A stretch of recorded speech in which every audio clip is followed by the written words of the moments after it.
Have you ever given so much of yourself to the people you love that there was nothing left, and they didn't even notice you were gone? I have. And it took me 63 years, 2 decades of silence, and one very quiet Tuesday morning to finally do something about it. My name is Harriet. Harriet June Odom. I was born in Knoxville, Tennessee, and I have lived in the same suburb of Columbus, Ohio, for the better part of my adult life. My late husband, Gerald, and I bought our house on Clover Mill Road back in 1987 for $112,000. 4 bedrooms, 2.5 baths, a back porch that faced west so you could watch the sun go down with a glass of sweet tea in your hand. Gerald used to say it was the best thing we ever bought. I believe he was right about that. Gerald passed in 2009. Heart attack, sudden, on a Thursday afternoon in March. He was 58 years old. We had been married 31 years. After Gerald died, I did what I had always done. I kept going. I got up every morning, made coffee, paid the bills, kept the lights on. We had 2 children, my son, Marcus, and my daughter, Felicia. Marcus was 34 at the time of Gerald's passing. Felicia was 31. They were both grown. They both had jobs. And they both, within 2 years of their father's death, ended up back in my house on Clover Mill Road. I want to be careful here, because I am not a bitter woman. I was not bitter then. When Marcus called me in the spring of 2011 and said he and his wife, Renata, were having trouble making rent on their apartment in Westerville, I said, "Come home, baby. There's room." When Felicia showed up 6 months later with her 2 kids, my grandchildren, Jalen and little Cora, after her divorce from her husband Derek, I held open the door and I said, "This is your home. You don't need to ask. That is who I am. That is who Gerald and I raised each other to be." What I did not expect, what I could not have prepared myself for, was how permanent temporary would turn out to be. Marcus and Renata moved into the 2 back bedrooms. Renata brought a storage unit worth of furniture and rearranged my living room without asking. I didn't say anything. Marcus started working again within a few months, got a decent job in logistics, and I told myself this was just a season. Families help each other. That's what you do. Felicia settled into the room that used to be the guest room, and her kids took over what had been Marcus's old room from childhood. Jalen was 7. Cora was 4. Having them there, hearing little feet on the hardwood in the morning, hearing Cora laugh at cartoons, that part genuinely made me happy. I will not pretend otherwise. But here is what started to happen, slow and quiet, like water finding a crack in the foundation. The mortgage on Clover Mill Road was paid. By me. It had always been paid by me, by Gerald and me, and then by me alone after Gerald was gone. $742 a month. That bill went to my name. My name was on the deed. So I paid it. The electric bill. Mine. Columbia Gas. Mine. Water and sewer. Mine. Home insurance. Mine. When the roof needed to be replaced in 2013, $11,000. I drained half of what was left in the savings account Gerald and I had built together. Mine. Marcus and Renata had 2 cars between them. Both needed insurance. Marcus asked me once, in passing, if I could add them to my auto policy because it would be cheaper that way. I said yes. The premium went up. I paid it. Renata's car needed new brakes the following winter. Marcus didn't have the cash at the moment. Could I cover it? Just this once? I covered it. Felicia's kids needed school supplies, winter coats, doctor visits. Felicia was working part-time at a nail salon, trying to get back on her feet, she said. I understood. I paid for the pediatrician. I paid for Jalen's glasses. When Cora's ear infection turned into something worse, and she needed a specialist, I drove her there and I paid the copay, and I paid the prescription. And I did not say one word about it to anyone. I want to be honest about something that I have had to sit with for a long time since then. I hid it. Not out of shame. Not exactly. But I grew up watching my own mother make herself small so that the people around her would not feel uncomfortable. You don't make a fuss. You don't keep score. You give because giving is love, and love is not a ledger. That is what I was taught. And I believed it with everything in me. So I did not keep a ledger. I kept a checkbook, and every month I balanced it alone at the kitchen table, after everyone had gone to bed, and I moved numbers around, and I made it work. And I did not say a word. What were Marcus and Renata doing with their money? I asked myself that question more times than I can count. sitting at that table at 11 o'clock at night. Marcus was earning good money by then, close to $60,000 a year. Renata worked in medical billing. Between the two of them, they were clearing over $90,000 annually. They bought a new truck in 2014. A Ram 1500 pearl white, with the extended cab. They went to Cancun for their anniversary. They talked about it at the dinner table, showing pictures on Renata's phone, and I smiled and said it looked beautiful. And later, that night, I sat at the kitchen table and looked at the gas bill and felt something that I did not have a name for yet. Felicia eventually moved to full-time at the salon and then got a better job at a medical office. She was doing better. I could see it. New outfits. Her nails done. She bought Jalen one of those gaming systems for Christmas, the expensive kind, $300, and told me she had been saving up. I said that was wonderful. I was genuinely glad for her. But the utilities in my house had gone up because we now had 6 people living in a 4-bedroom house, and Felicia had never once offered to hand me $1 toward them. Not once. Not from either of them. And I had never once asked. In 2016, I retired from my job at the county administrative office, where I had worked for 22 years. My pension was modest, $1,140 a month. I had some savings, less than I should have had. Gerald's life insurance had been $120,000, and over the years it had gone to the roof. The water heater, the furnace, Jalen's braces, a semester of Felicia's community college before she dropped the class, 2 rounds of emergency car repairs for Marcus, and a dozen other things I had stopped adding up. When I retired, Marcus said at dinner one night, "Well, now you won't have to worry about rushing around in the mornings." He said it warmly. He meant it kindly. I believe that. He did not say, "Mom, now that you're on a fixed income, we should talk about the bills." Renata did not say, "Miss Harriet, you've been carrying this house. What can we do?" Felicia did not say anything at all. She was on her phone. I kept paying. My pension came in on the 3rd of every month. The mortgage was due on the 1st. I had to shuffle things around constantly. I started buying generic brands at Kroger, the kind Gerald always teased me about. I stopped going to my hair salon and started doing my own hair at home. I had a mild procedure on my knee in 2017. Nothing serious, outpatient. And I drove myself to the appointment and drove myself home because I did not want to make a fuss. And when I got back, Marcus and Renata were watching a movie in the living room on the television I had bought. And no one knew I had been gone. In 2018, something shifted. It wasn't a single moment. It was more like a series of small cracks finally spreading into something I couldn't ignore. I went to get money out of my savings account to cover the property tax bill.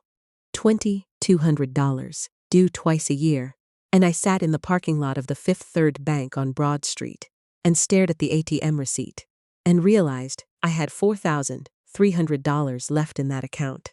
$4,000 after 30 years of working and saving.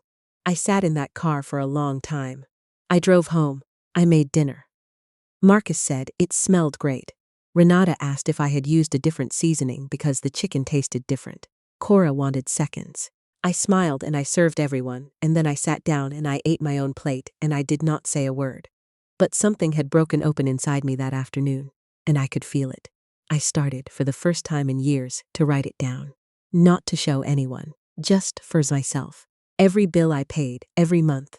I bought a plain green notebook at Dollar Tree and I wrote it all in there. Mortgage, 740 Ts. Gas, $143. Electric, $50.89. Waters, dollars. Home insurance, all 3 vehicles, $7. Property tax, monthly portion, $183. Internet, $89. Marcus's break job earlier that year. Felicia's share of the water heater we replaced in July, $0. I added it up. I was paying, on average, $2,218 a month to keep that house running. My pension was $1,140. I was going into deficit every single month, had been for years. The savings account was what I had been bleeding quietly in the dark. I sat with that number for 3 months. I prayed on it. I talked to my friend Glenda about it. Not in full detail, just enough that she could hear me. Glenda said, "Harriet, you have to say something. You have to talk to them." And I knew she was right. But I also knew something else. something I had been slowly understanding for the past year or more. They weren't going to change, not because they were evil, not because they didn't love me, but because I had created a situation, with my silence, with my keeping things smooth, with my mother's love doesn't keep score philosophy, where they had no reason to look up. Why would they? The lights were always on, the house was always warm, dinner was usually on the table. From the outside, nothing was wrong. You can't wait for people to see what you've been careful to hide. I made my decision in November of 2018, and I kept it entirely to myself until February of 2019. The house on Clover Mill Road was paid down enough that I had equity. I called a realtor named Sandra Kowalczyk, who had sold a house on our street 2 years before, and I met with her quietly, on a Wednesday afternoon. While Marcus and Renata were at work, and Felicia was picking up the kids from school. Sandra walked through the house and told me what she thought it was worth. My heart did something complicated when she said the number. That was Gerald's house. That was 31 years of Saturday mornings and Christmas trees.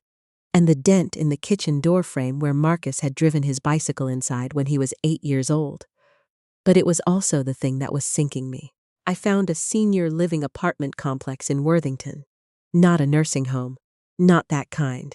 Just a quiet community of independent adults. 1-bedroom apartments. A nice, little library room. A garden terrace where you could sit outside. The rent was $850 a month. Utilities included. $850.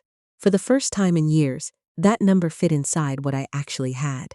I put in my application. I was approved in January. I told Sandra to list the house. And then, this is the part that still makes me exhale when I think about it, I kept going. I kept making breakfast. I kept paying the bills. I kept smiling at dinner. I kept being grandma to Jalen and Cora. I told no one. Marcus noticed the realtor's sign in the yard on a Wednesday evening in late February when he came home from work.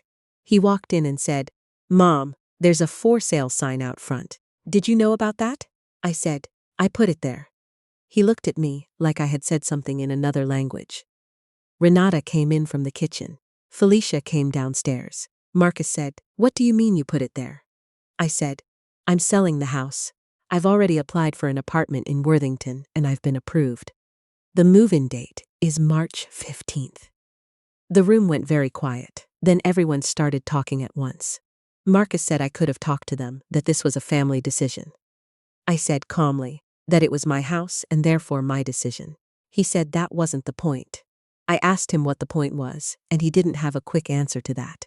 Renata said, "Where are we supposed to go?" And I want to be fair. I heard something real in her voice in that moment, something genuinely scared, and I felt it. I am her mother-in-law, and I do love her. But I also heard in that question the assumption. The assumption that my house was their house.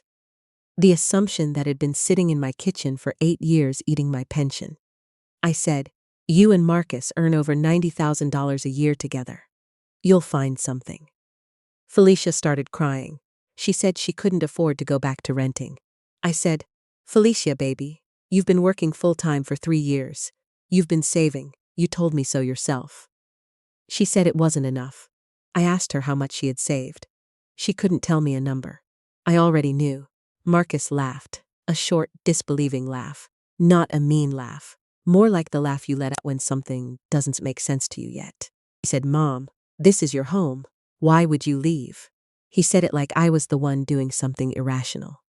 I looked at my son. I have loved that man since before he was born. I looked at him and I said, "Marcus, do you know what the mortgage on this house costs every month?" He hesitated. He gave me a number. He was off by $200. He had been living in this house for 8 years, and he was off by $200 on the mortgage alone. I said, "What about the electric bill?" He didn't know. "Gas?" he guessed. "Home insurance?" He looked at the floor. I opened the drawer next to the stove, the one where I kept the green notebook. I set it on the kitchen table. I said, "This is everything I have paid for the last 18 months. Every bill, every repair, every copay." I opened it to the first page, and I put my finger on the total at the bottom. I said, "I have been paying this house on a pension of $1,140 a month. I have spent down almost all of your father's life insurance. I have $4,000 left in savings. That is what this house has cost me. Nobody said anything for a long time. Then Marcus. And I will never forget this as long as I live. Marcus sat down at the kitchen table and put his head in his hands. And he said quietly, "Mama, why didn't you tell us?" I said, "Because I didn't know how to." And that was the truth. And it was also, in a way, the most useful thing I had ever said in that house. Because it opened something. Not immediately. Immediately, there was still a lot of pain and confusion, and Renata had to go call her mother. And Felicia cried herself to sleep that night. But something cracked open that was supposed to crack open. The house sold in 6 weeks. Good market. We cleared enough that after the mortgage payoff and the realtor's commission, I had something real to put away. Something that finally felt like ground beneath my feet again. I moved into my apartment in Worthington on March 15th, just like I planned. 1 bedroom, a little galley kitchen, a window over the parking lot that catches the afternoon light in a way that reminded me, the first time I saw it, of the back porch on Clover Mill Road. I cried a little. Standing there, I let myself cry. Marcus and Renata found a rental house in Gahanna within 3 weeks of the listing. It turns out that when you earn $90,000 a year and you have 3 weeks of urgent motivation, you can find a place to live. Their rent is $1,400 a month. Marcus texted me the night they signed the lease, and he said, "It's a good neighborhood, good schools." I texted back, "I know you'll make it a home." Felicia moved in with a friend from work temporarily, and then into a 1-bedroom apartment, about a mile from the school where Jalen and Cora were enrolled so she wouldn't have to transfer them. It cost her $950 a month. She called me 2 weeks after I moved out, and she said, "Mom, I didn't know how much you were doing." I said, "I know, baby." She said, "I should have asked." I said, "You should have. But I should have told you. We are still figuring each other out, the 3 of us. I am not going to pretend it has all been healed and wrapped up clean. Renata is still a little stiff with me, like she doesn't know how to look at me yet, and I understand that. Felicia calls more than she used to. Marcus stops by on Sunday afternoons sometimes, and we sit in my little apartment and drink coffee. And sometimes we talk about his father, and it is the realest thing we have done together in years. My grandchildren, Jalen and Cora, came to visit last month. Cora is 13 now. She walked into my apartment and she said, "Grandma, this is so cute," and she meant it. She sat next to me on my love seat, and she leaned her head on my shoulder the way she used to when she was 4, and I held on to that for everything I was worth. I wake up in the mornings now, and I make my coffee, and I sit by that window and I watch the light change, and I know, for the first time in I cannot remember how long, exactly what I can afford. My pension covers my rent, my groceries, my utilities, my prescriptions, and leaves me a small cushion at the end of every month. A small cushion. Do you know how rich that feels after years of going under? I am 63 years old. I have a library card for the Worthington Library branch 2 blocks away. I have a plot in the community garden where I have planted tomatoes, because Gerald always said nobody grew tomatoes like me, and I intend to prove him right from the afterlife. I have Glenda, who comes over on Thursday evenings and we play rummy and talk about everything and nothing. I have a quiet I did not know I was missing. I gave everything I had to the people I loved, and for a long time I told myself that was enough. That love didn't need to be named or acknowledged or counted. But I understand now that invisible sacrifice doesn't protect the people you love from learning to take things for granted. It doesn't teach them strength. It teaches them that things are taken care of, without showing them by whom or at what cost. My mother kept herself small her whole life and called it love. I kept myself small and called it love too. I don't call it that anymore. If you are somewhere tonight reading yourself in this story, carrying something heavy in the dark, afraid that naming it will break something, I want you to hear me when I say, what is breaking in the silence is you, and you are worth more than that. The people who love you can handle the truth, and if they cannot handle it at first, give them a moment. Let the overdue notices come. Let the lights flicker once. Sometimes the only way love learns to grow up is when it has to stand on its own 2 feet. I have tomatoes coming in this September that I intend to put up in mason jars. I am going to sit on my little garden terrace when the summer breaks, and I am going to watch the sun go down. And I am going to feel exactly like a woman who spent 63 years learning what she was worth, and finally decided to act like it.